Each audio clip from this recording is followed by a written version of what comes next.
Do you believe in love at first sight? You know, where two people see each other for the very first time, fall in love, and live happily ever after? Well, in France, people tell the story of a girl named Cinderella who thought she'd never fall in love. But then one day...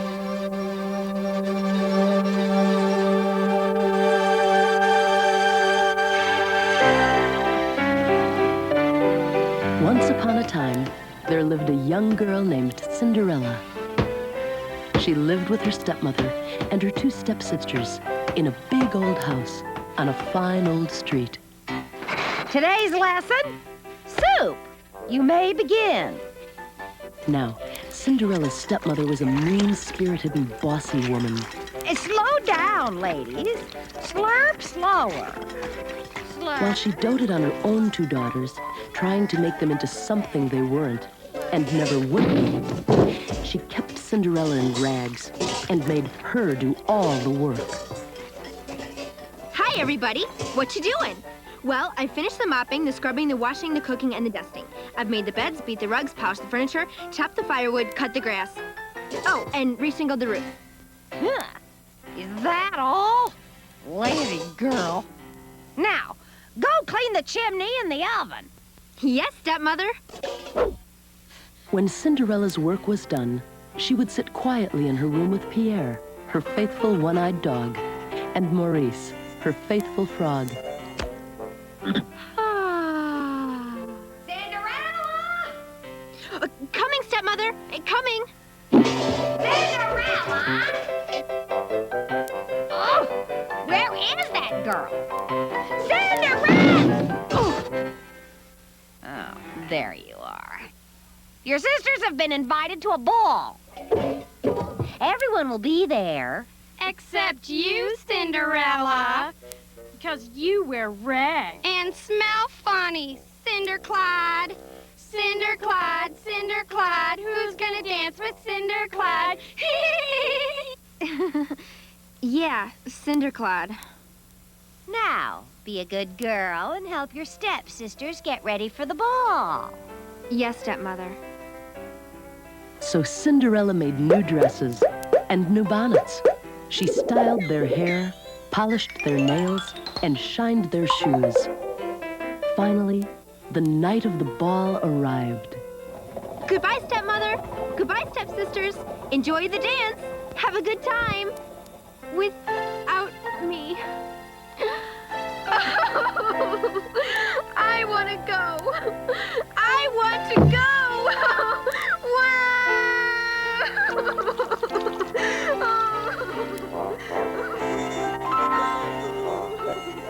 Oh! Watch it, Buster. What's the trouble, Cinderella? Huh? Who said that? I did. Oh, my. Who are you? Why, your fairy godmother, of course. So, do you want to go to the prince's ball or not? The prince's ball? I can go to the prince's ball? Oh, yes! I do want to go. I do. Good, because there's no time to waste. It took only a few moments of magic for Cinderella's fairy godmother to turn a pumpkin into a fine coach. Wow. 6 white mice into 6 white horses. 6 lizards into 6 footmen. And Maurice and Pierre into coachmen. This is wonderful. But it's no use. I can't go to the ball dressed like this. Of course not, dear. There's nothing like being a princess. Oh, this must be a dream. Right down to my glass slippers. Oh, thank you, fairy godmother. Mwah. Yes, well, there's just one catch, dear. You must be home before the clock strikes 12. If not, then poof! Everything. Pumpkin, mice, frog, dog. They all return to their original form. Understand? Yes, and I promise. Home before 12. Arriving at the ball, Cinderella was met by the prince himself. Oh. Cinderella danced and dined and had a wonderful time. Oh, I'm sorry, Your Highness. I've had a wonderful time, but I really must be going. What? So soon, my love? We've only just met. Besides, it's only midnight. Midnight? Midnight? Oh, no! Kiss me, my darling.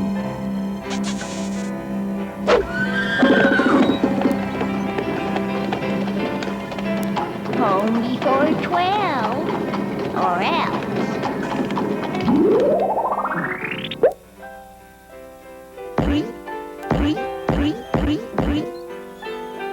Cinderella had a long walk home.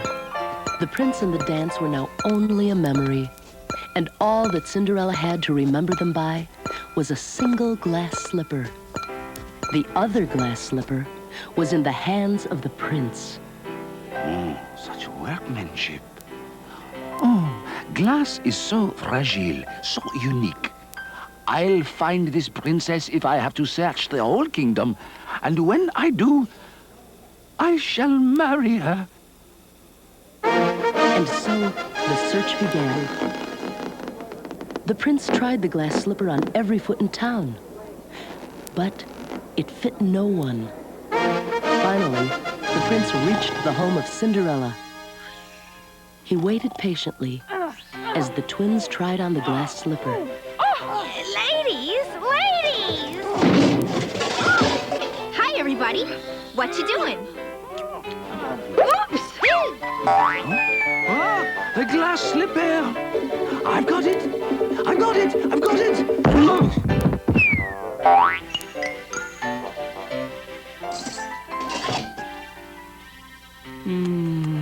At last I've found you, my little flower. Cinderella. And so the prince found his princess and his bride. Cinderella was as good as she was beautiful. She forgave her stepmother and her stepsisters for being so mean to her, then married her stepsisters to 2 gentlemen of the king's court.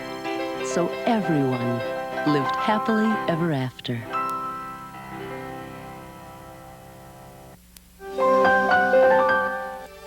What makes a story a Cinderella story?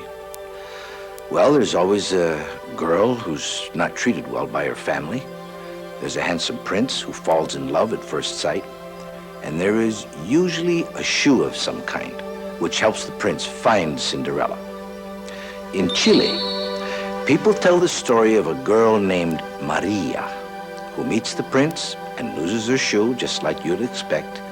In fact, Maria is such a good girl, she gets a gold star on her forehead. Here's how.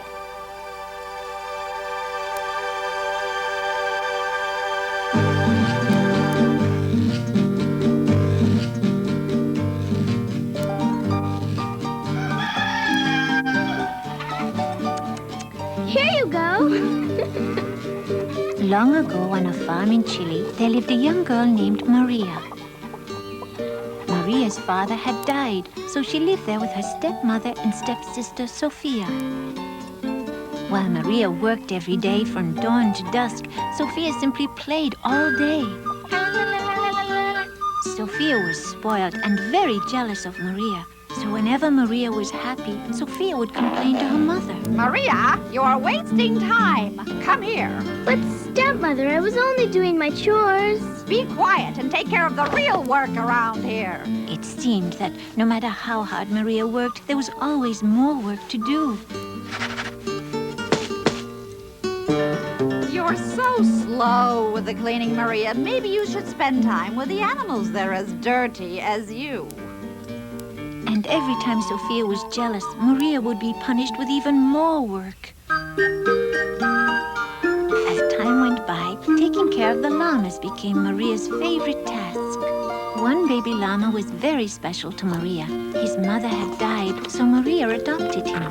She fed him milk and food to help him grow strong. Would you like to wear a necklace of your own? So, Maria is playing with the llamas, You run and play. I'll have a talk with Maria. Because Sophia was jealous, Maria had to leave her llamas and go to the stream and wash the family's clothes. Maria was not happy. Oh no! The clothes! I have to find them! Maria knew that if she didn't come home with the family's clothes, she would be in terrible trouble. So she set off to find them. Hello? Is anyone home? Hello, honey. Are you lost? Maria told the lady her story, how she was washing her family's clothes, how the wind came up, and how the clothes blew away in every direction. And then I started to look for them, but I found you instead. Yes, I see. Maybe I can help you, but I'm on my way to church. Do you think you could watch my children and clean my house for me? Maria agreed to take care of the children and to clean the house. She did that and more. So when the lady returned, she was very pleased. Wonderful! I'm going to give you something for doing all this work. Take these new clothes, Maria, and I have something else for you. This is a magic wand. Ah! On her way home, Maria was to follow some secret instructions. When you hear a burro bray, look down to the ground. And when a cock crows, look up to heaven. Maria followed the secret instructions, and when she did, a beautiful star fell from the heavens and perched on her forehead. When Maria returned home with the glittering star, her stepmother got very angry. So angry that she wrapped a rag around Maria's head to hide the star's beauty. Sophia wanted a star just like Maria's, so she made her mother give her clothes to wash at the stream too. She did everything Maria had done. She lost the clothes, followed the stream, then found the house. But Sophia knew nothing about cleaning a house or taking care of children. Well, I see somebody has been busy. Sophia, I have a surprise for you. And I have some special instructions. When the cock crows, look down on the ground. And when the burro brays, look up at the sky. So Sophia headed home. She was determined to follow the secret instructions, and she did. But instead of being covered with starlight, Sophia found herself covered with mud. Oh, no! Sophia, what happened to you? It's time for church and this mud just won't come off. Maria, bring me that new silk scarf. Hurry! There! You look beautiful, Sophia. Come now. Oh, I wish I were going too. Oh, my! Imagine Maria at church with her smudged face and tattered dress. You stay here. Remembering her magic wand, Maria quickly transformed herself into a princess with a fine new dress to wear to church and a fine horse and carriage, and off to church she went. No one at the church recognized Maria, not even her stepmother or Sophia. Maria looked so lovely that a prince decided he wanted to marry her. It was love at first sight. But it was getting late, and Maria had to rush home before her stepmother and Sophia. Maria was in such a hurry that she lost one of her golden slippers. I must find that lovely young woman. I won't rest until I do. When Maria returned home, poof, she changed everything back to normal. Her stepmother and Sophia didn't even notice her. All they talked about was the princess they had seen in church that day. Did you see the prince in church today? How about that woman? Who was she? We cannot have you here sweeping when the prince arrives. I'm seeking the owner of this golden slipper to be my bride. Might she live here? Because the golden slipper fit Sophia's foot so well, the prince thought Sophia was the princess he had seen in church that day. the prince was about to make a very big mistake when suddenly Maria's magic star gave the baby llama the power to speak. Not Sophia. Maria is the one. Maria? Who is Maria? I'm looking for the owner of this golden slipper. Her name is Maria. Are you Maria? Maria, you've always been my favorite daughter. Remember how I let you play with the llamas? So the prince found his bride, and Maria found Prince Charming. And so the prince and Maria lived happily ever after.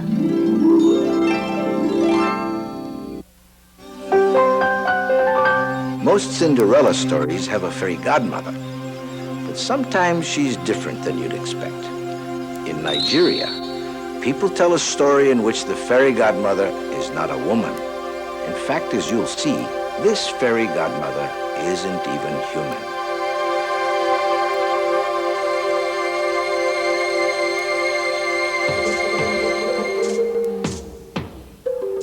There once was a farmer who was part of the Hausa tribe in Africa. The farmer had a first wife who had a daughter, and a second wife who also had a daughter. Their land was crossed by a river that was full of frogs. Here is their story. The farmer's second wife died. His first wife took in the girl, but she hated her and made her do all the chores. Every day, the girl had to walk into the bush and gather wood. She had to build a fire, and she had to cook everyone's food. Then her relatives would rush in and eat so much that they would leave only scraps for the hungry girl. She was too ashamed to eat scraps. So she threw them into the river for the frogs. The frogs were happy to eat the scraps. On the day before the great festival, she heard a loud sound. Who's there? She asked. It is I, King of the Frogs. All my frogs love you. You gave us food when we were hungry. Come here to the river tomorrow, and we will repay your kindness. The next day, the King of the Frogs was waiting. Walk into my mouth, he croaked. The girl walked in. The frog closed his mouth and went under the water. He swam and swam. When he came up, he was surrounded by other frogs. He opened his mouth again, and as she emerged, she found she had a lovely new dress. How beautiful, she exclaimed. Thank you. All the frogs admired her, but said she should be more dressed up. She should have bracelets, necklaces, earrings, and shoes, 1 silver and 1 gold. Ah, you can go to the festival now. But when the festival is over, you must depart quietly, leaving one of your shoes behind. The gold one. The festival was well underway when the maiden arrived.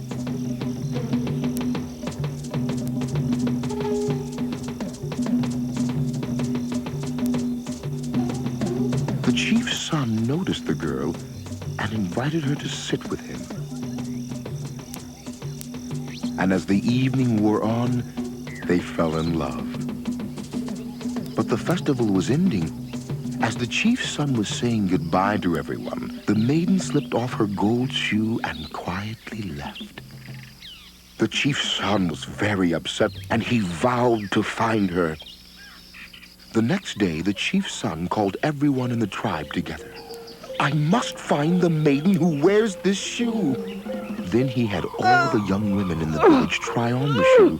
But it didn't fit anyone. Are there no more maidens in the village, he asked. One of the men remembered the orphan girl who worked all the time. Bring her here. As the man and the maiden approached the village, the gold shoe leaped from the chief's son's hand and jumped onto the maiden's foot. As soon as he saw that, the chief's son knew she was the maiden he loved. So the maiden and the chief's son were married. But there's more to the story. The young couple dug a beautiful well outside their hut. And the well filled with water and the water filled with frogs. And the frogs watched over them both all the years they lived.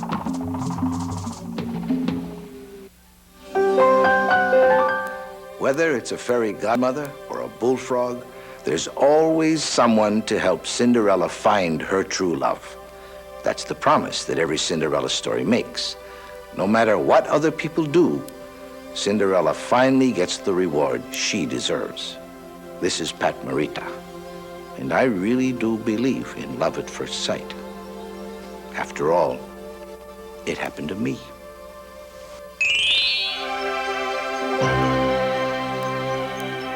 Britannica's Tales Around the World takes us on a magical journey through enchanting tales told to children from the four corners of the globe. And our guide is everyone's favorite, Pat Morita. Our adventure begins when he selects a country, like this one. In Nigeria, people tell a story in which the fairy godmother is not a woman. In fact, as you'll see, this fairy godmother isn't even human. Each program takes us to 3 different countries to experience stories from 3 different cultures. Each program begins with a familiar, well-loved children's tale. Just about everyone knows the story of Hansel and Gretel as it's told to children in Germany. But we learn that there's more than one way to tell a tale. In the Philippines, they tell a similar story, where the witch is Baroka, who carries children off to her nest in the mountains. And in a story from Syria, they tell of a beautiful princess who is really a witch in disguise. All 3 of these stories use the same classic ideas, and yet all 3 are magically different. It's 3 times the wonder, 3 times the imagination, 3 times the fun. This beautifully animated series of children's videos brings to life the beloved and enchanting classics Hansel and Gretel, Sleeping Beauty, Rumpelstiltskin, Cinderella, Rapunzel, and Beauty and the Beast. Each of these classic tales is told 3 different ways, each version from a different part of the world. Journey to China, where a magical parrot must save a beautiful maiden from an evil sorcerer. Visit Norway and learn how St. Olaf tricked a dangerous troll. Meet the King of the Frogs in an enchanting tale from the Hausa tribe of Nigeria. Cross the Arctic Ocean and discover how an Eskimo girl named Sedna became a goddess. Explore India and discover the secret of the petrified palace. Venture into a dark cave in Israel and face Ishbibinab, the giant who was bigger than Goliath. In Italy, learn the prophecy of the baby princess Talia. See Maria, a little girl from Chile, get a magical star on her forehead.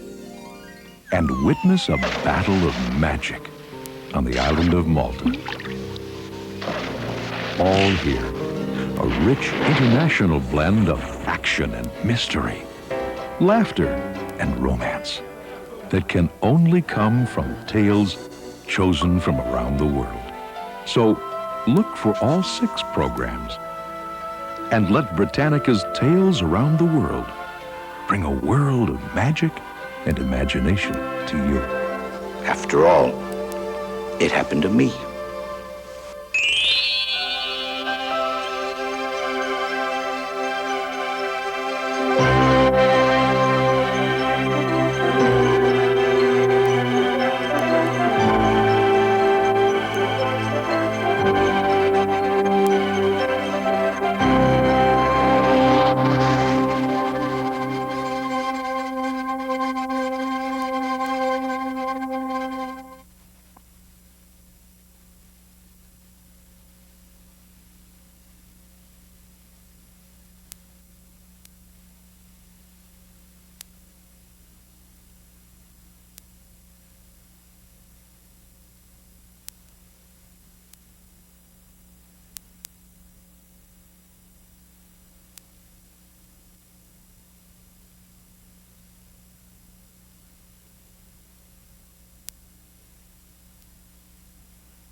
Do you believe in witches?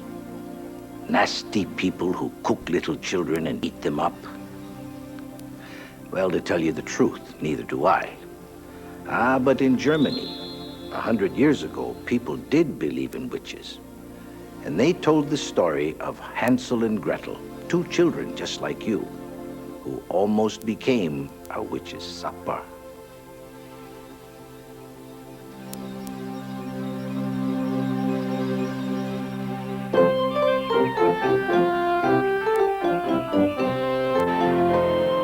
A woodcutter lived in a forest in Germany with his two children. Sadly, the children's mother was dead. Their stepmother did not love them, and they were all going hungry. Listen to me, husband. Yes? What is it, my dear? I've been thinking, if we share our food with Hansel and Gretel, there just won't be enough for anyone. So we'll all die. What? That means we should keep all the food for ourselves. It makes sense. It makes sense. Have you gone batty? Here's what you should do. Take Hansel and Gretel deep into the woods and leave them there. Give them each a crust of bread, but leave them there. Good idea, huh? That's a crazy idea, and I don't want you talking about it anymore. You're scaring the children.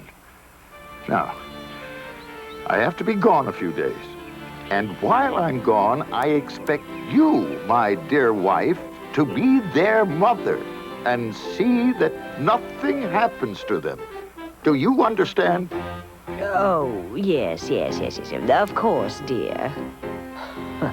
It still makes sense. Goodbye, Hansel. Goodbye, Gretel. Now, you be good children now, and I'll be back in 2 days. Bye-bye, Papa. We'll miss you. Hurry back. Leave us in the woods all night? She wouldn't dare. Remember, Gretel, be brave and keep your eyes open. I've got a plan. Here's some more pebbles, Hansel. There should be enough, huh? Uh-oh. Hey, you two, come over here now. We're going for a little walk. The stepmother took Hansel and Gretel deep into the woods. All along the way, Hansel dropped a trail of white pebbles. Now, wait right here. I'm going to go chop some wood. Please, stepmother, don't leave us. You heard me. Stay there. She left us. I told you so. Now what? Be brave and keep your eyes open. I hate it when you say that. Look, the trail of pebbles we left behind. If we follow them, we'll find our way back home. Come on, let's go.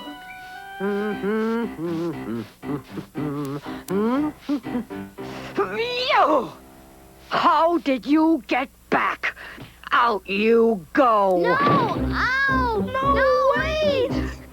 Please don't send us into the forest without anything. Very well. Here's a crust of bread for you, Hansel, and a blanket for you, Gretel. Now let's go! Once again, the stepmother took Hansel and Gretel deep into the forest. Hansel had no more pebbles, so this time he dropped bits of breadcrumbs to mark their way back home. Again, the stepmother left the children, and again, the children began retracing their way back home.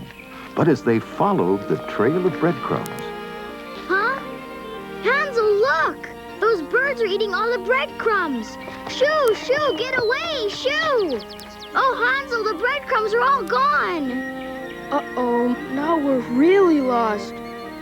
Hansel, I'm cold. It'll be dark soon. What now? I guess we'll have to wait through the night and try to find our way back in the morning.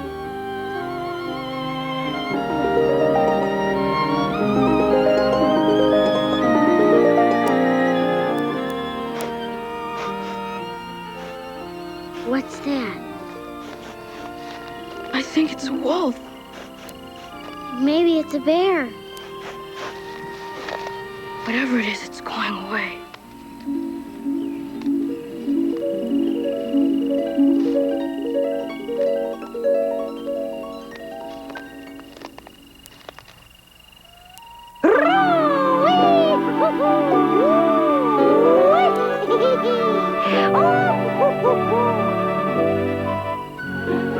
Oh my, Hansel, look! Wow, what is it?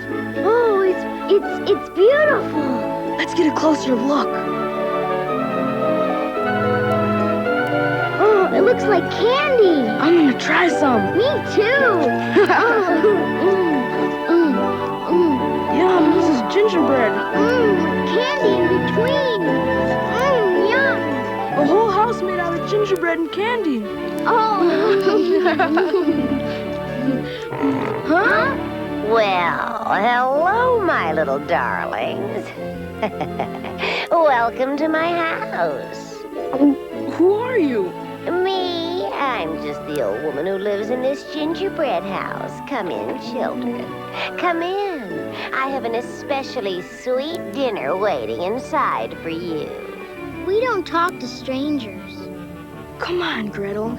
She seems nice. And I'm really hungry. That's right, child, and it's right over there. Everything you like to eat. Oh, wow! Cookies and strawberry pie! My favorites! Yippee! Hansel, don't! Hey! This is a cage! Open up! Let me out! You let him out! I may not see very well, but I know how to get what I want. And what I want is children's stew!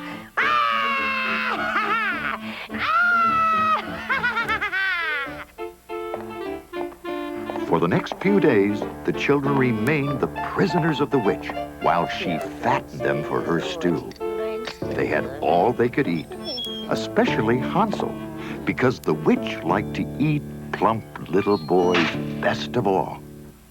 One night, Hansel couldn't sleep.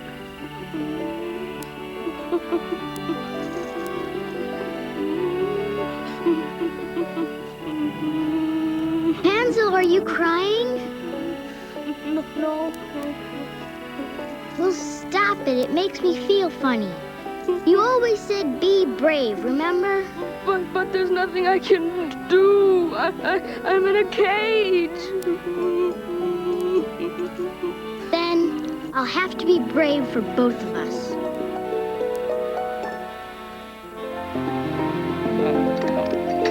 Gretel, come along now. You must help me prepare the oven so I can cook this big pot of porridge for you and Hansel. Could you clean away that burnt crust way back in the oven? It's way in the back. Go on. I don't know how. Of course you do. Just climb in. How? Show me, then I'll do it. Huh? You're a stupid girl, aren't you? Like this. You crawl in like... You're trying to trick me into the oven instead of you, huh? Well, you're the one going in the oven. No! No, children's stew, nothing better than... Huh? You come back here, you little... Gretel, get the key for the cage!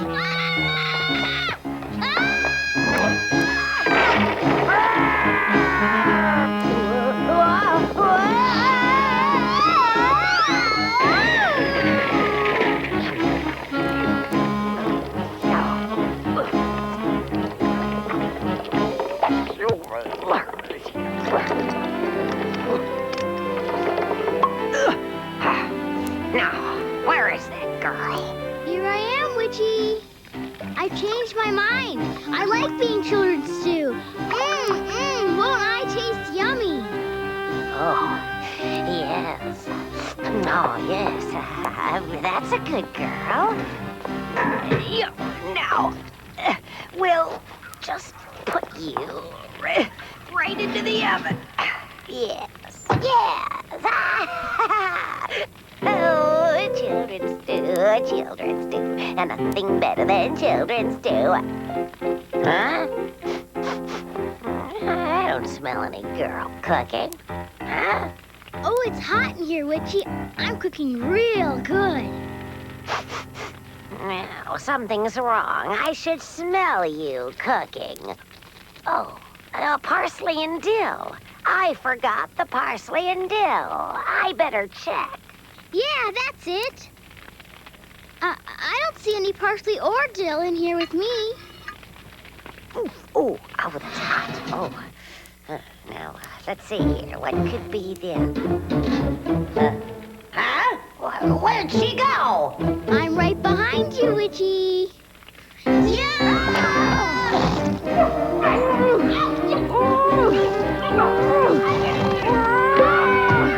Close the ledge, Hansel! You saved our lives, Gretel! Watch out! Let's get out of here!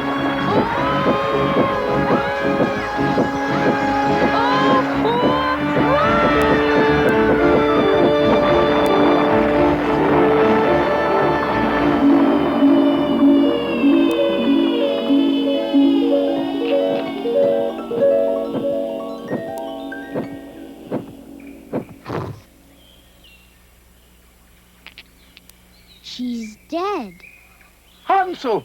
Gretel! Papa? Papa! And so Hansel and Gretel were reunited with their father. As for the stepmother, well, after the woodcutter found out what she had done, he sent her away. She was never heard from again. From then on, Hansel and Gretel and their father lived happily together. They were still poor, but their father always found work. And so they never went hungry again, and never, ever ran out of candy.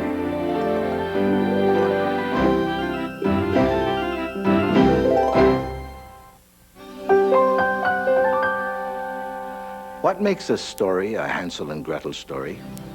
Well, it's not just Hansel and Gretel themselves. In fact, there's nobody by that name in our next fairy tale. In the land of Syria, people tell the story of a whole family who get kidnapped and somebody tries to fatten them all up and eat them. That's what makes it a Hansel and Gretel story.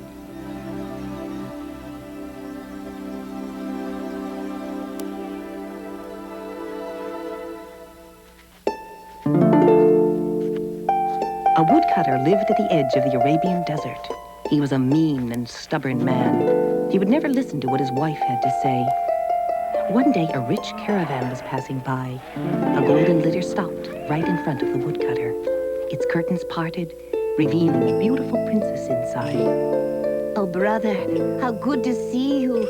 You must come to my palace with your whole family. I will feed you all well, and you will live like a king. The woodcutter had no idea who she was. He had no sister, but he couldn't pass up an offer of food and riches. Please say yes, dear brother, for I'm lonely and I miss you so. So the woodcutter agreed. He took his wife, their 10 children, and their faithful cow to the palace of the mysterious princess. They were given a richly furnished house to live in, and at meals they were served the most delicious delicacies of the land. The woodcutter's family ate and grew fatter and fatter on the princess's food. Of course, the problem was, the princess wasn't anyone's sister. In fact, she wasn't even human. She was a monster, so bloodthirsty that she ate human flesh. She was fattening up the woodcutter's family so she could eat them. That night, the monster crept up to the door of the family's house. She was just about to sneak inside when she felt something grab her backside. It was the woodcutter's cow. What? Oh, husband, wake up! Wake up! What is it now? A monster! A monster! It's trying to get in the house. The cow is fighting with it. Oh, please get up and help. Go back to bed. You were only dreaming. No, it's true. You must get up. Silence! Go to sleep. The next morning, the princes came to their door. Dear brother, I would like some beef for dinner. May I kill your cow? What? No, not our cow. Oh, shut up, woman. The cow is old, and if the princess wishes it, she shall have it. And so the faithful cow was killed, and they all had beef for dinner.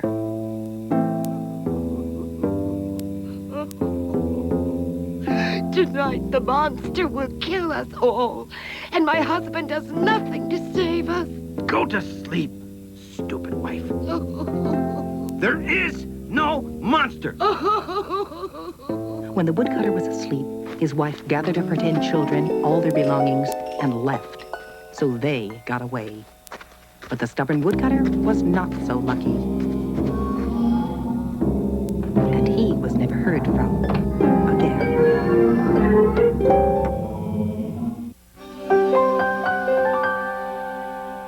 Sometimes when you're trapped and you feel like you might get hurt, you just have to escape, and you have to do it yourself. The woodcutter learned that lesson the hard way. But what if you're just too scared? What if you think there's nothing you can do? In the Philippines, people tell a story about a boy named Pedro who thought he would never get away.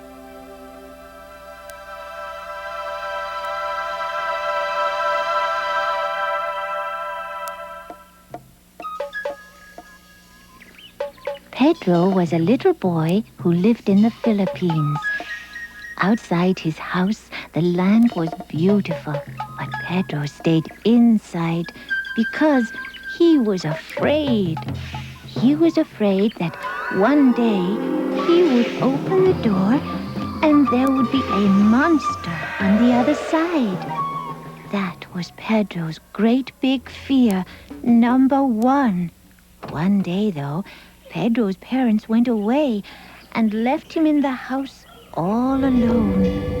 And then there was a knock on the door.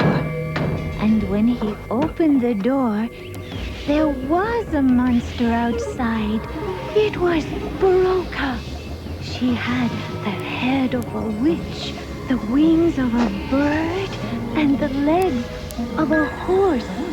Worst of all, she ate children. You look delicious. Then she snatched Pedro and flew away with him. She took him to her nest in the mountains. Every evening, Britannica would take a red handkerchief and pull out a single thread. That thread would burst into flame and light her fire. Next, Britannica would take a white handkerchief and squeeze it over a pitcher. Pure water would drip down and fill the pitcher. Finally, using the fire and water, she would cook a big supper for Pedro and force him to eat every bite. Pedro began getting plump. Soon, he would be plump enough for Britannica to eat. So he decided to try and escape. She was so surprised that she fell over and dropped the colored handkerchief. Pedro grabbed them both and jumped out of the nest. Pedro ran as fast as he could, and he could run pretty fast. But Britannica summoned more monsters from all over the world. Hundreds of monsters ran after Pedro and flew after him and crawled after him and jumped after him.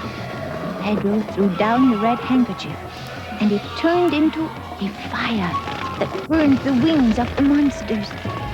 But they kept on coming out of the ashes. Then Pedro threw down the white handkerchief, and it turned into a tidal wave. And all the monsters drowned. Thank goodness. Pedro found his parents, and they were glad to be together again. Pedro learned a good lesson, too. He had faced his great big fear, number one, and he was still alive. There was nothing left to be afraid of.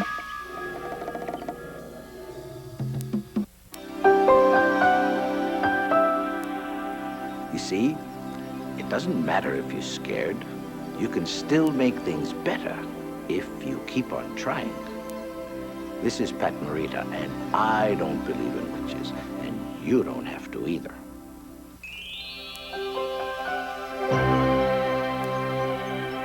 Britannica's Tales Around the World takes us on a magical journey through enchanting tales told to children from the four corners of the globe.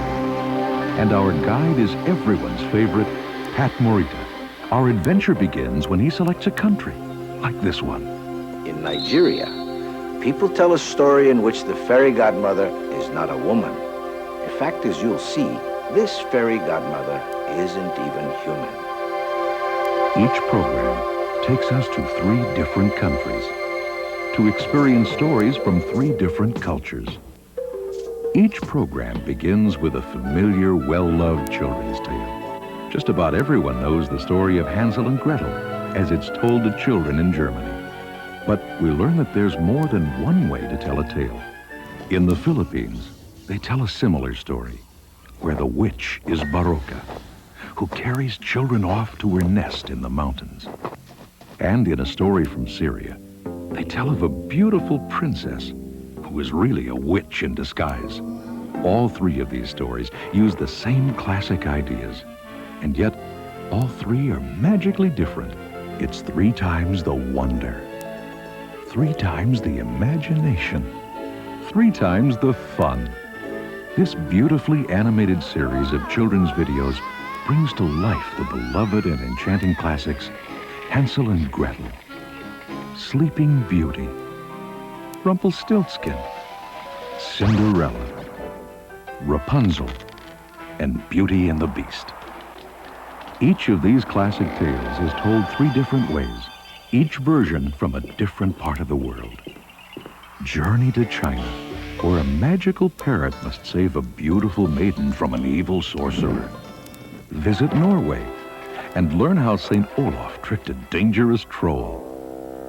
Meet the King of the Frogs in an enchanting tale from the Hausa tribe of Nigeria. Cross the Arctic Ocean and discover how an Eskimo girl named Sedna became a goddess. Explore India and discover the secret of the petrified palace. Venture into a dark cave in Israel and face Ishbi-Benob, the giant who was bigger than Goliath. In Italy, learn the prophecy of the baby princess Talia. See Maria, a little girl from Chile, get a magical star on her forehead. And witness a battle of magic on the island of Malta. All here, a rich international blend of action and mystery, laughter and romance that can only come from tales chosen from around the world. So look for all 6 programs and let Britannica's Tales Around the World bring a world of magic and imagination to you. After all, it happened to me.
Do you believe in magic? You know, people changing shapes and flying through the air. These days, most people don't believe in magic, but a lot of people used to. And in Germany, they tell a story about a girl who was stolen by magic and locked away where no one could find her. She was Rapunzel, the beautiful girl who lived in a tower.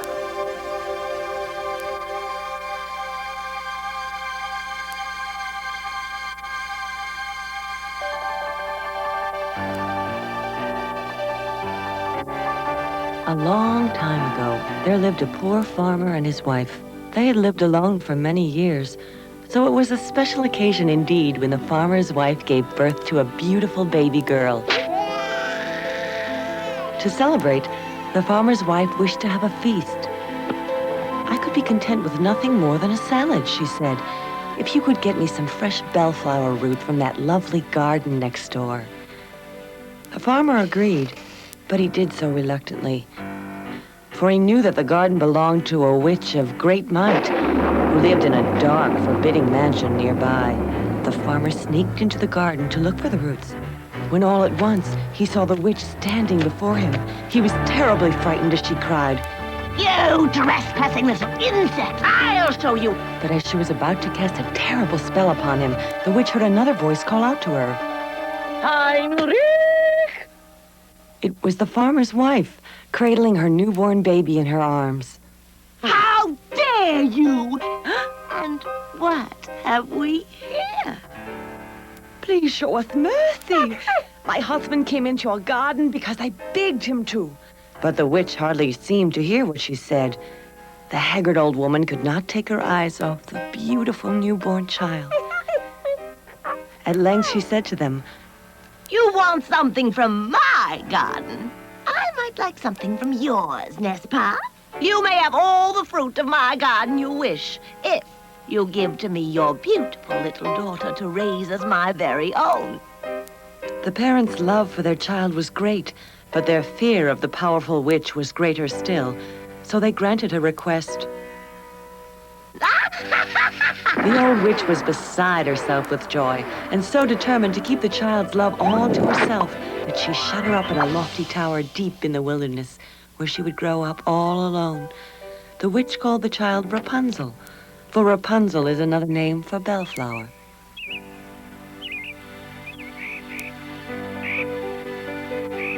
Many years passed, and Rapunzel grew into a very beautiful young lady. But by that time, the witch had become so old and decrepit that she could no longer fly to the top of the tower. Then Rapunzel had to let down the long golden tresses of her hair so that the witch could climb up to her. So cruel to your poor devoted mother. I've told For several years, they lived this way, and Rapunzel grew even more beautiful, but sadder and lonelier than ever.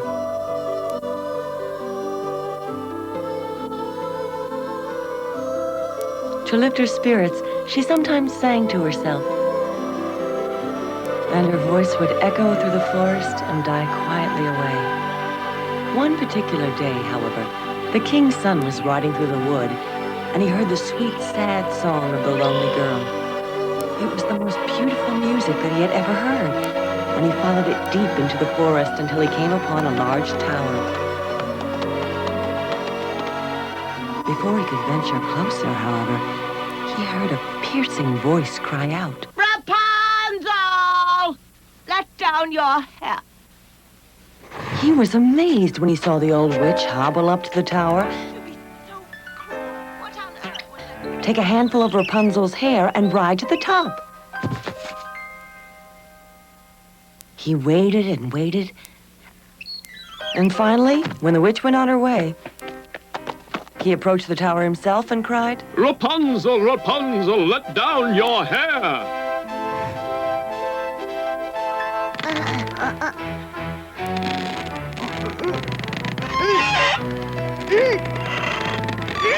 Cheerio.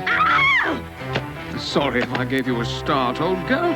I heard you singing and it was so lovely. You better get out of here. If my ma knew you were here, there'd be an awful fuss. I suspect you're right about that. When does she come to visit? Usually in the morning. Then I shall come to see you in the night, with your kind permission. Rapunzel was amazed by the bold young prince. Okay. And a little frightened, too. He was so young and handsome and spoke so kindly to her that she lost her heart to him. And so it came to be that Rapunzel was visited twice in every day by the witch in the morning and the prince in the evening. This went on for quite some time until one fateful night when the prince stayed a little too long. Rapunzel!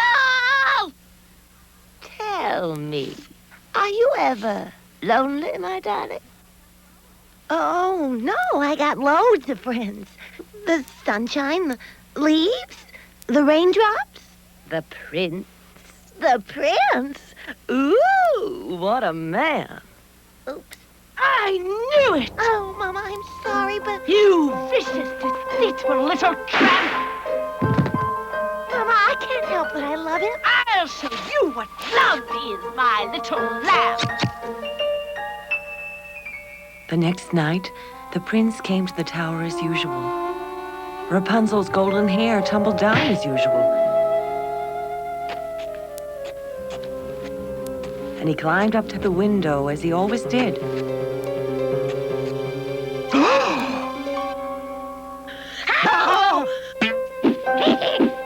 What's the matter, Princey? Don't you want to kiss me? What have you done with her, you eye-storm? You'll never see that thankless little strumpet again.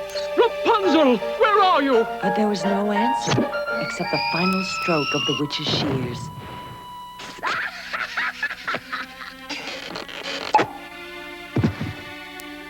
I must find Rapunzel. I must.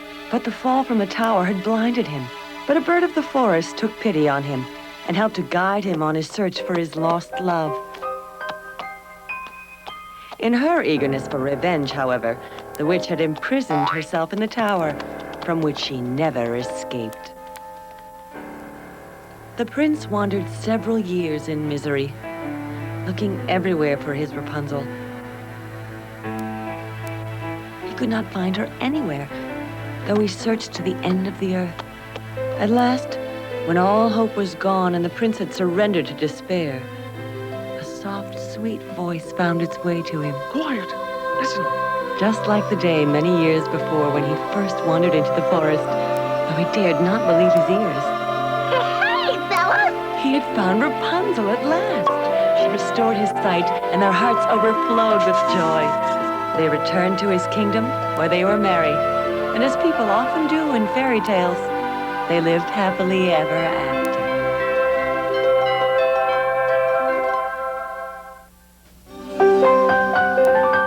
What makes a story a Rapunzel story? Well, there's always a tower, and there's a magical person who locks a girl in the tower. Those are the important things. One thing that's not so important is Rapunzel's long, long hair. You see, people added the long hair to Rapunzel's stories about 100 years ago. And on the island of Malta, there's a story that's older than 100 years. And in it, you'll see the tower, the lonely girl, and plenty of magic. But no long hair.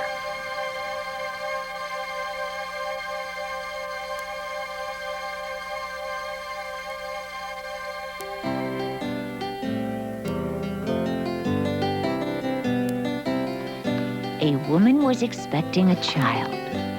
All she wanted to eat was fennel, a green plant that people eat in salads. First, she ate all the fennel from her garden.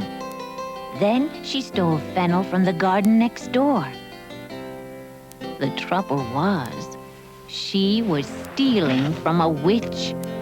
To catch the fennel thief, the witch turned herself into a sprig of fennel. Soon the woman returned. She yanked on the sprig of fennel, and up popped the witch. So, you're the thief.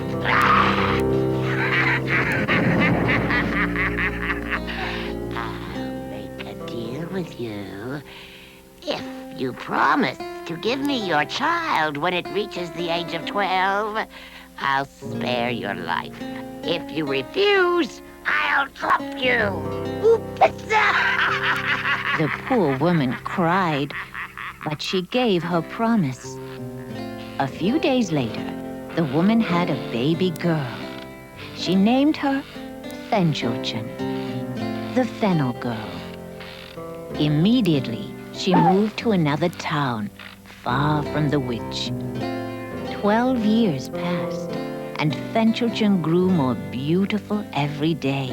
Her mother never told her that she was promised to a witch, but that old witch was no fool.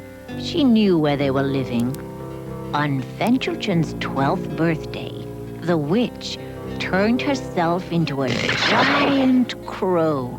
She flew down, grabbed Fenchurchin, and carried her away. The witch took Fenchurchin to a lonely tower. It had no door and no stairs and only one window.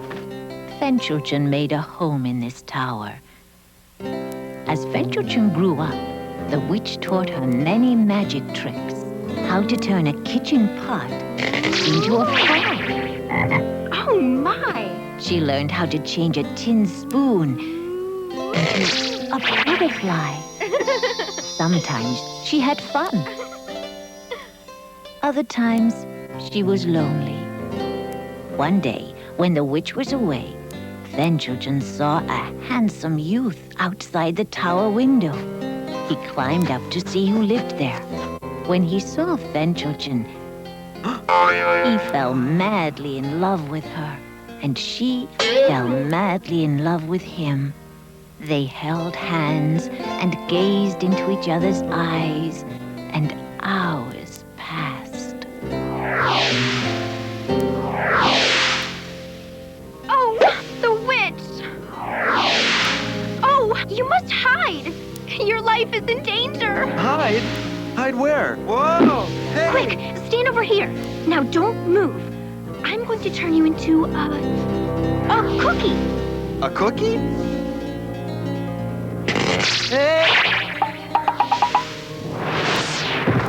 Okay, where is he? Where's your boyfriend? There's no one here but me. Really? Oh! Well, what a nice big cookie. I think I'll just take a bite.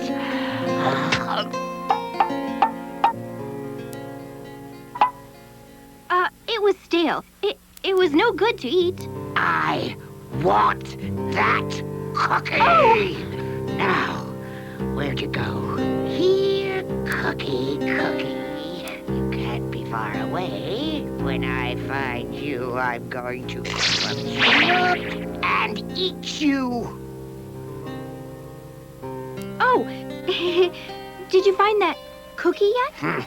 Oh, what a nice frilly bonnet I found. Oh, it's all dusty. I'll just shake the dust off.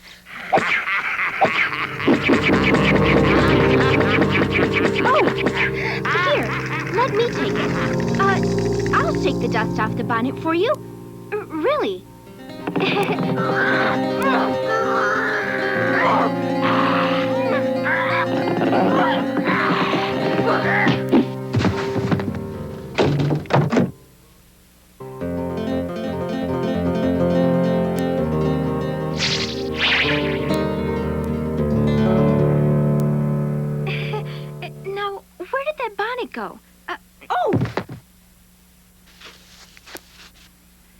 I'm going to burn this log in the fireplace. I do hope you don't mind.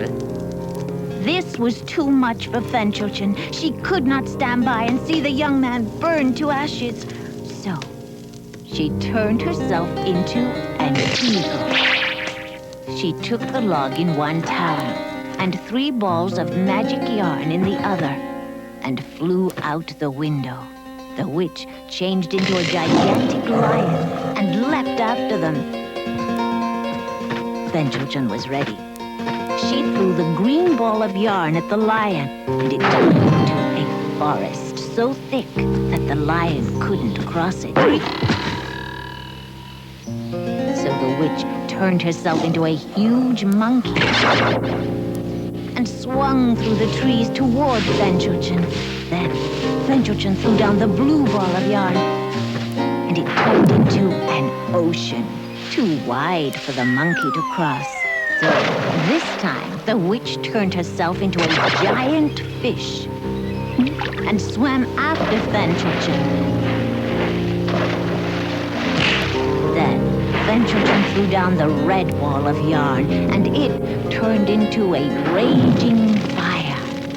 The witch, still a fish, swam right into the fire. And that was the end of the witch. Thank goodness our story has a happy ending. Fenchurchin married the handsome youth, and they lived happily ever after. But I'll tell you a secret. That youth never had any fights with Fenchurchin, because you just don't argue with someone who can turn you into a cookie.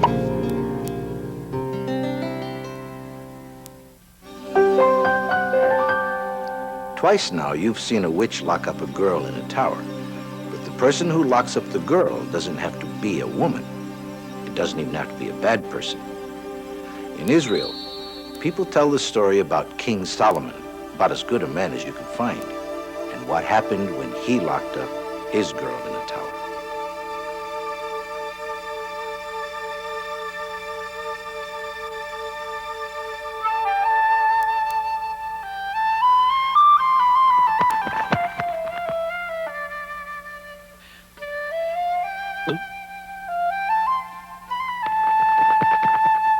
King Solomon was a wise old man whose hair was as white as snow. This is the story of how his hair turned white.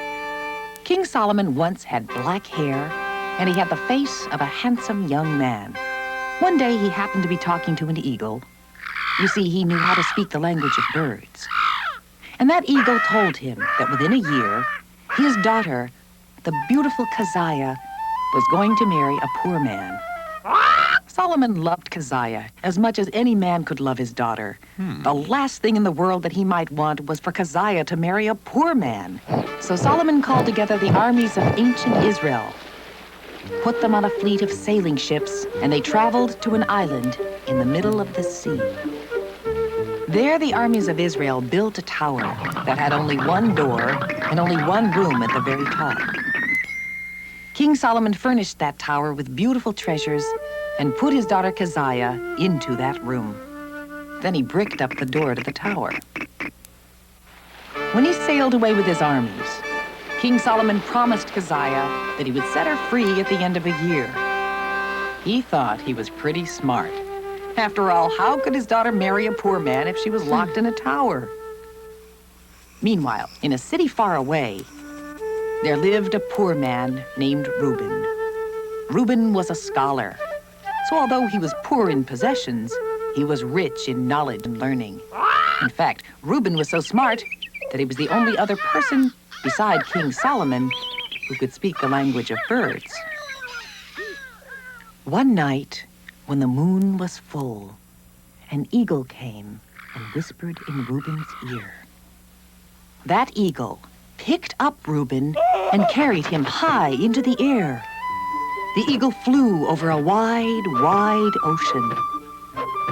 And that eagle flew right up to the tower that King Solomon built and carried Reuben into the room where Keziah lived. The next morning, Keziah found a handsome young man in her tower. Instantly, Keziah and Reuben fell in love. They married themselves with the angels as witnesses. And they had a baby boy who made them both as happy as they had ever been. At the end of the year, King Solomon sailed to the tower to bring his daughter home. But when he arrived, he got a surprise.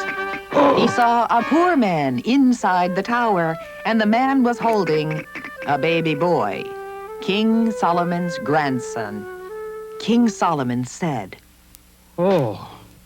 And his hair turned white. Of course, Solomon was a wise man, and pretty soon he saw how learned Reuben was and how beautiful the baby was. Then he understood that this marriage was the will of God. So, they all sailed back home and lived happily ever after. No matter what kind of magic people use, good or bad, Rapunzel always escapes from her tower, and that's the promise that every Rapunzel story makes. No matter what other people do, Rapunzel always grows up. This is Pat Narita. I don't know if I believe in magic, but I do believe in growing up. After all, I did it myself. Britannica's Tales Around the World takes us on a magical journey through enchanting tales told to children from the four corners of the globe. And our guide is everyone's favorite, Pat Morita. Our adventure begins when he selects a country, like this one. In Nigeria, people tell a story in which the fairy godmother is not a woman. In fact, as you'll see, this fairy godmother isn't even human. Each program takes us to 3 different countries to experience stories from 3 different cultures. Each program begins with a familiar, well-loved children's tale. Just about everyone knows the story of Hansel and Gretel as it's told to children in Germany. But we learn that there's more than one way to tell a tale. In the Philippines, they tell a similar story, where the witch is Baroka, who carries children off to her nest in the mountains. And in a story from Syria, they tell of a beautiful princess who is really a witch in disguise. All 3 of these stories use the same classic ideas, and yet all 3 are magically different. It's 3 times the wonder, 3 times the imagination, 3 times the fun. This beautifully animated series of children's videos brings to life the beloved and enchanting classics Hansel and Gretel, Sleeping Beauty, Rumpelstiltskin, Cinderella, Rapunzel, and Beauty and the Beast. Each of these classic tales is told 3 different ways, each version from a different part of the world. Journey to China, where a magical parrot must save a beautiful maiden from an evil sorcerer. Visit Norway and learn how St. Olaf tricked a dangerous troll. Meet the King of the Frogs in an enchanting tale from the Hausa tribe of Nigeria. Cross the Arctic Ocean and discover how an Eskimo girl named Sedna became a goddess. Explore India and discover the secret of the petrified palace. Venture into a dark cave in Israel and face Ishbibinab, the giant who was bigger than Goliath. In Italy, learn the prophecy of the baby princess Talia. See Maria, a little girl from Chile, get a magical star on her forehead. And witness a battle of magic on the island of Malta. All here, a rich international blend of action and mystery, laughter and romance that can only come from tales chosen from around the world. So look for all 6 programs and let Britannica's Tales Around the World bring a world of magic and imagination to you. After all, it happened to me.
you believe in secrets?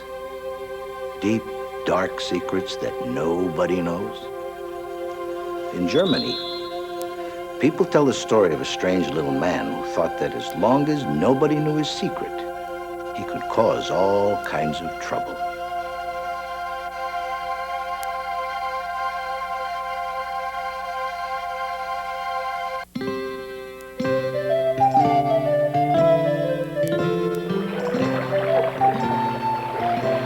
It all started with a miller who was very proud. He spent most of his time boasting. He claimed no one could grind flour finer than he could, and he said his wife baked the best pies and cakes. But more than anything, he boasted about his beautiful daughter. One day, one of the king's royal servants was at the mill buying flour for the royal bakery, and he heard the miller bragging. Thank you, sir. Yes, my daughter's without question the most beautiful girl in the kingdom, and also the most intelligent. Yes, she's very clever. Why, she's so clever, she can spin straw into gold. No, she can't. Oh, yes, she can spin straw like horses eat, into pure gold. Well, the royal servant knew how much the king loved gold. So when he returned to the palace, he told the king about the miller's silly boast. He said what? He said his daughter could spin straw like horses eat, into gold. Why, that's absurd. He was just telling tales. But I'll teach the miller not to lie, especially not lies about gold. Prepare a tower cell with a spinning wheel and a bale of straw, and bring the miller's daughter to me. We'll see if she can spin gold from straw.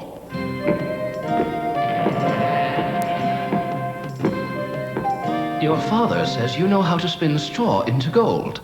Well, spin this straw into gold by sunrise, or I'll send your father to prison for telling lies. But wait!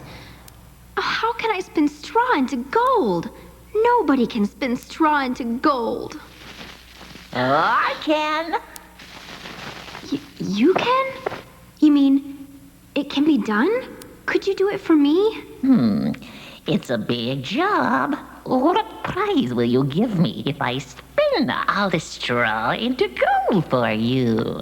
Oh, anything. Whatever you like. Will you give me your charming bracelet? Yes, certainly. Oh, you can do it! It's changing into gold!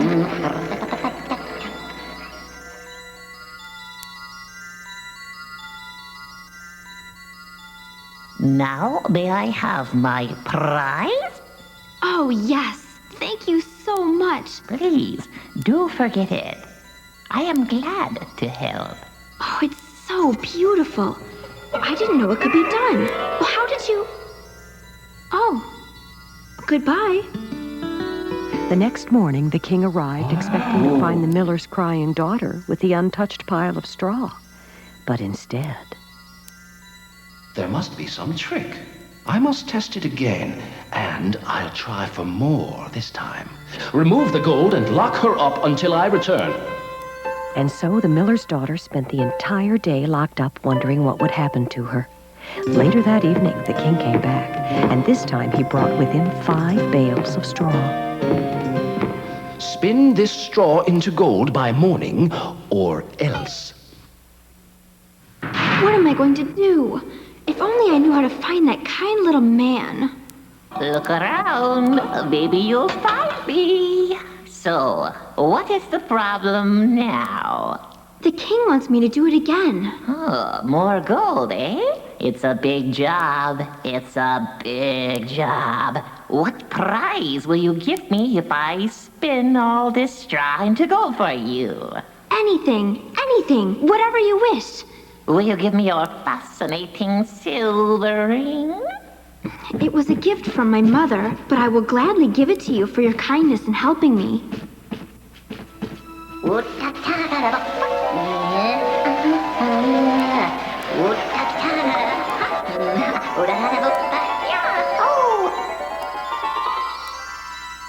Now, may I have my ring, please? Yes, of course. Thank you so much. You're a very kind man. Please, think nothing of it. I am glad to help you.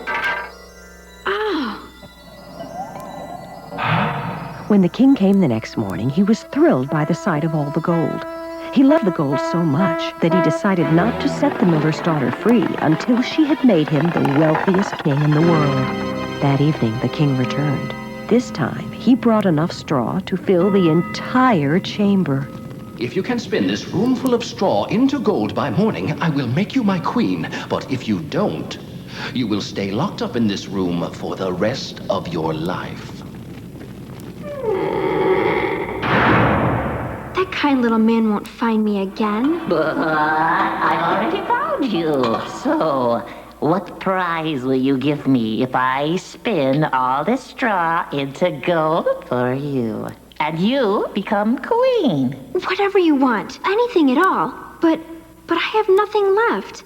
Oh, when you are queen, you will have much.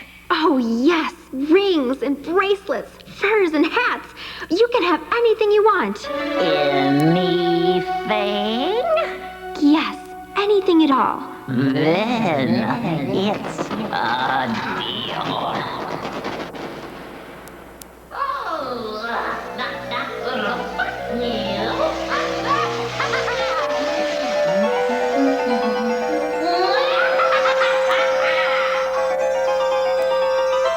Oh, you've done it. Oh, thank you, kind little man. And now, I will name my prize. You must give me your firstborn child. What? But I'm not even married.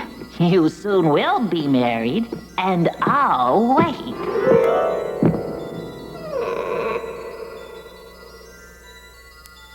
Amazing.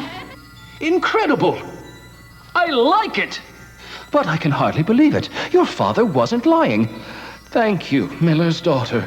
And now you may become my wife. And they did get married. There was a grand wedding at the palace. The miller's daughter, or I should say the new queen, was so happy and overwhelmed that she forgot all about the little man and the prize he was to claim from her. She did not remember the little man even when she had her first child. But one day...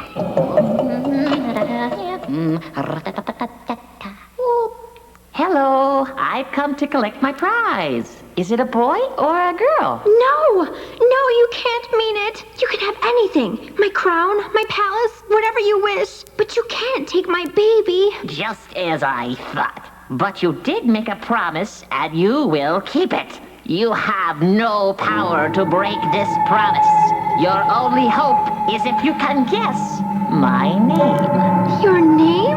Yes, my name. Nobody knows what it is. And my name is the secret to my powers.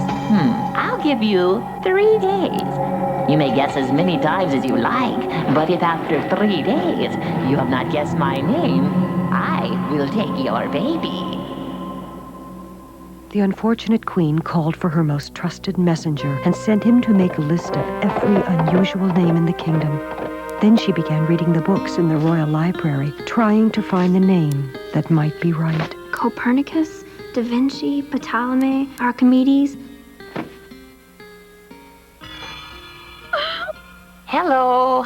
Is your name Balthazar? No. Is it Engelbert? No. Aristotle? Nope. Or Garamond? No, not even close. Is it Rascal? The queen continued guessing for almost an hour before the little man vanished. The next day, she tried to think of silly names that the little man might use. When he appeared, she tried all the silly names. Is your name Spiderlegs? Or Cowribs? Tritatrat? Or Whoopity Story? No. Please don't make me laugh. Is it Jabberwocky? Or Eggs Benedict? Or Oompa Loompa? Or Ewan McTeagle? Or Cornelius Pudding? Or Weebles Wobbling? Or Mortimer Dalrymple? Or Gervase Brookhamster? Dingle Dangle Dongle?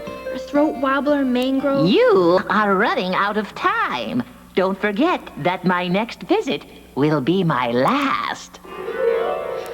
Oh, I don't know how I can save my baby. Your Majesty? Come in. I have returned. I traveled throughout the kingdom, my lady, but I had no success finding unusual names. But last night, I stopped to rest my horse on a hillside, and I noticed a fire flickering off in the woods. I went quietly to investigate, and through the trees, I saw the strangest little man dancing around the fire. He kept singing the same song over and over. Soon I will win a baby from the queen, and I'll make it cook and clean. She'll guess and guess, but you'll lose this game, because Rumpelstiltskin is my name. The Queen's messenger had done a wonderful thing for her. She was now ready for the little man when he arrived for the last time. La la la la la la la la la la la la la. Why don't you guess? Come on. Is your name John? No. Is it George? No. Or Steve? No. Why don't you give up now? Is your name Rumpelstiltskin? No, no. What? That's not fair!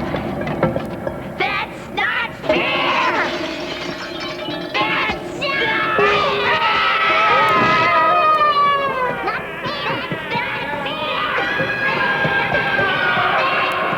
And Rumpelstiltskin was never seen again.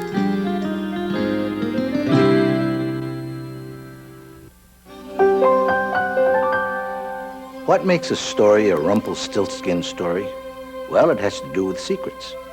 In a Rumpelstiltskin story, there's always somebody who keeps his name a secret, and the hero can't escape from a bad situation until that name is guessed. Here's a story from Norway that's almost 1,000 years old. In it, there's a saint, a troll, and of course, a secret name.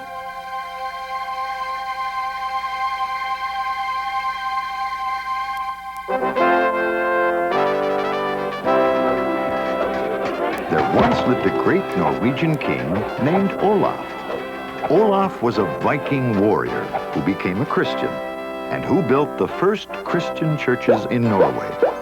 For his good deeds, he was made a saint.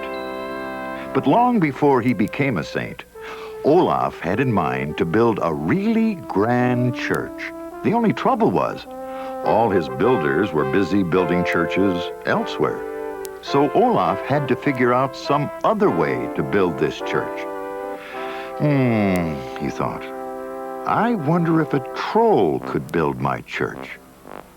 Trolls were powerful and dangerous creatures. A single troll had the strength and magic power to build a church all by itself. Olaf knew that there was an ugly troll living nearby, under a footbridge. The troll was very dangerous. Olaf knew that someday that troll would have to go. Now it's well known that every troll loves a bargain. So Olaf made a bargain with the troll. He promised that if the troll would build his church, he would give the troll the sun, the moon, and his own immortal soul. Knowing a bargain when he heard one, the troll quickly agreed. Now, Olaf was no fool. He planned to trick the troll into building the church and then destroy the monster. Month by month, as Olaf watched, the troll built the church. It was huge and had Viking dragons and Christian crosses decorating every corner. But as the months went by, Olaf couldn't think of any way to destroy the monster. Then, one day, Olaf remembered that if you say a troll's name out loud, that troll will turn to stone. That's why trolls keep their names so secret. Olaf decided to find out the troll's name. Olaf followed the troll back to his footbridge. The monster entered a gloomy cave where he lived with his trollish family. Meanwhile, Olaf hid behind a tree. Very soon, the troll's wife and baby came out of the cave. If you thought the troll was mean and ugly, you should have seen his wife. Her baby was even worse. Olaf listened carefully. Stop your crying, little troll. Tomorrow we'll have fine new gifts to play with. Your father says he'll bring home the sun, the moon, and King Olaf's immortal soul. If he doesn't, I'll get mad. And you know how your father, wind and weather, hates to get me mad. Aha! Wind and weather. That was the name Olaf needed to hear.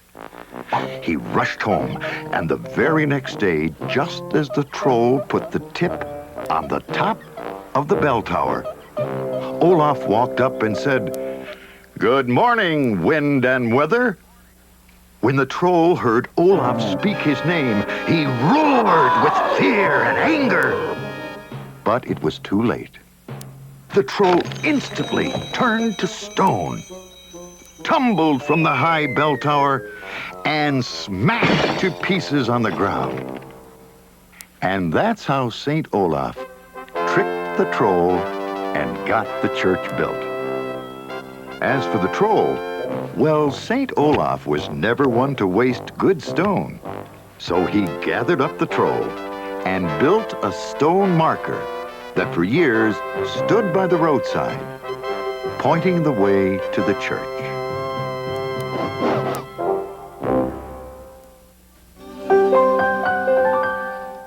Rumpelstiltskin stories go back hundreds of years. There's even a story from ancient Israel where King David of the Bible had to guess somebody's name in order to get out of trouble.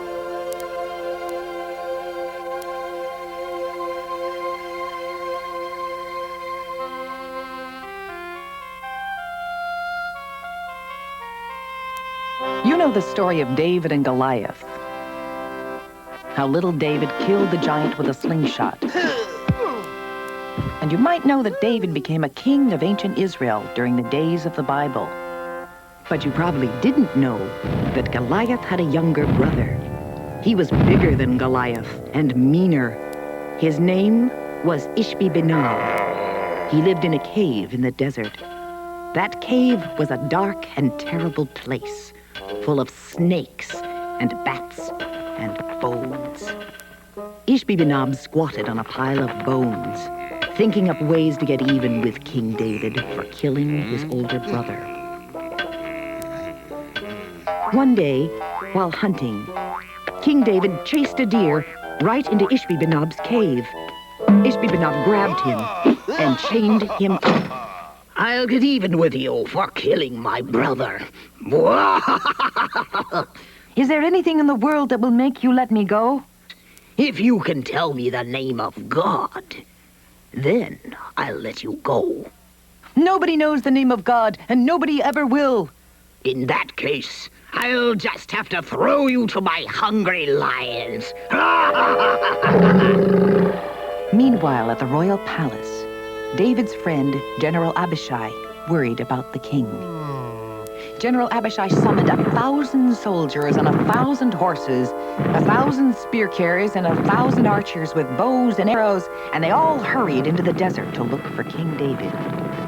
Inside the cave, the giant heard a clanking and a rattling and the clatter of 1,000 hooves.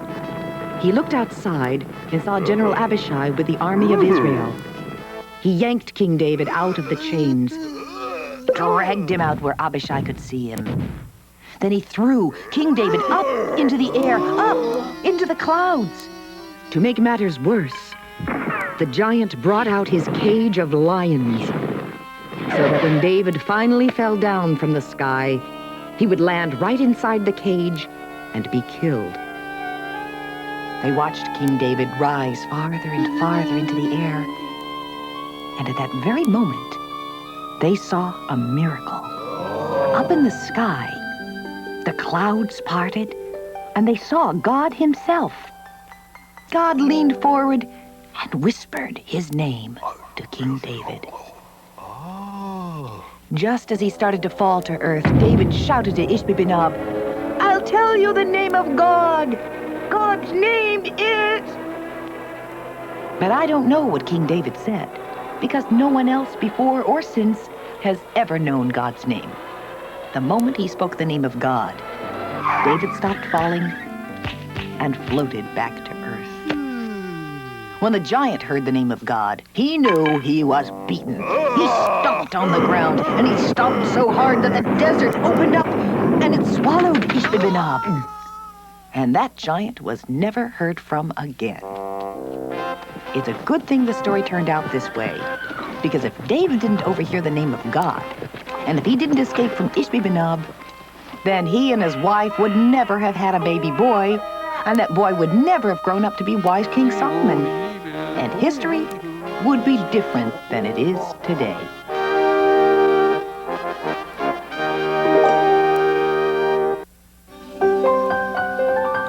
Sometimes it seems as if you can't keep a secret no matter how hard you try. This is Pat Morita. Do I believe in secrets? Well, if I told you, it wouldn't be a secret anymore. Britannica's Tales Around the World takes us on a magical journey through enchanting tales told to children from the four corners of the globe. And our guide is everyone's favorite, Pat Morita. Our adventure begins when he selects a country, like this one. In Nigeria, people tell a story in which the fairy godmother is not a woman. In fact, as you'll see, this fairy godmother isn't even human. Each program takes us to 3 different countries to experience stories from 3 different cultures. Each program begins with a familiar, well-loved children's tale. Just about everyone knows the story of Hansel and Gretel as it's told to children in Germany. But we learn that there's more than one way to tell a tale. In the Philippines, they tell a similar story, where the witch is Baroka, who carries children off to her nest in the mountains. And in a story from Syria, they tell of a beautiful princess who is really a witch in disguise. All 3 of these stories use the same classic ideas, and yet all 3 are magically different. It's 3 times the wonder, 3 times the imagination, 3 times the fun. This beautifully animated series of children's videos brings to life the beloved and enchanting classics Hansel and Gretel, Sleeping Beauty, Rumpelstiltskin, Cinderella, Rapunzel, and Beauty and the Beast. Each of these classic tales is told 3 different ways, each version from a different part of the world. Journey to China, where a magical parrot must save a beautiful maiden from an evil sorcerer. Visit Norway and learn how St. Olaf tricked a dangerous troll. Meet the King of the Frogs in an enchanting tale from the Hausa tribe of Nigeria. Cross the Arctic Ocean and discover how an Eskimo girl named Sedna became a goddess. Explore India and discover the secret of the petrified palace. Venture into a dark cave in Israel and face Ishbi-Benob, the giant who was bigger than Goliath. In Italy, learn the prophecy of the baby princess Talia. See Maria, a little girl from Chile, get a magical star on her forehead. And witness a battle of magic on the island of Malta. All here, a rich international blend of action and mystery, laughter and romance that can only come from tales chosen from around the world. So look for all 6 programs and let Britannica's Tales Around the World bring a world of magic and imagination to you. After all, it happened to me.